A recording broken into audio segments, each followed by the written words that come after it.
Lahore traffic police کی زیر اہتمام آٹزم سے آگاہی کا ہفتہ منا رہی ہے۔ شرکا نے پیغام دیا ہے کہ آٹزم کوئی بیماری نہیں، ایسے افراد کو خصوصی توجہ کی ضرورت ہوتی ہے۔ مزید تفصیلات جانیں گے وسیم ریاض کی اس رپورٹ میں۔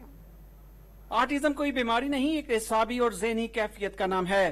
شور، گرمی، دھوپ اور تیز روشنی آٹزم کے شکار لوگوں کے برتاؤ میں تبدیلی کے اسباب ہیں۔ آٹزم کے بارے میں آگاہی دینے کے لیے سٹی ٹریفک پولیس میدان میں آ گئی۔ سی ٹی او لاہور کی نظر میں ایسے افراد کی مدد کر کے انہیں معاشرے کا کارآمد فرد بنایا جا سکتا ہے۔ پبلک میں اویئرنیس کریٹ کرنے کے لیے ہم یہ کیمپین سٹارٹ کرنے جا رہے ہیں۔ اس کے 3 بنیادی سیگمنٹ ہوں گے۔ ہمارے خدمت مراکز پہ یہ جو اسپیشل سٹکرز ہم نے آپ کو دکھائے ہیں اسپیشل نیڈ کے آٹزم کے، یہ اویلیبل ہوں گے۔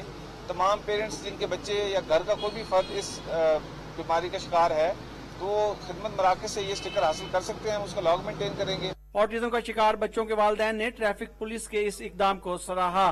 ابھی جو ٹریفک پولیس نے یہ سٹیپ لیا ہے، میں ان کو سپورٹ کرنے کے لیے یہاں آئی ہوں۔ یہ بہت اچھا سٹیپ ہے۔ آٹزم ایک نیورو ڈیولپمنٹل ڈس آرڈر ہے جو بہت تیزی سے پھیل رہا ہے۔ آٹزم کے بارے میں لوگوں کو، کمیونٹی کو آگاہی دی جائے، کیونکہ ہوتا یہ ہے کہ جو آٹسٹک بچے ہوتے ہیں وہ آپ گھر میں رکھ کے نہیں چھوڑ سکتے، they are very mobile. Traffic police دوران سفر گاڑی، موٹر سائیکل پر سوار ایسے بچوں، بالغوں کا خصوصی خیال رکھے گی۔ ان کی گاڑیوں کو سٹیکرز بھی جاری کیے جا رہے ہیں۔ کیمرہ مین عثمان راجہ کے ساتھ وسیم ریاض، ڈان نیوز، لاہور۔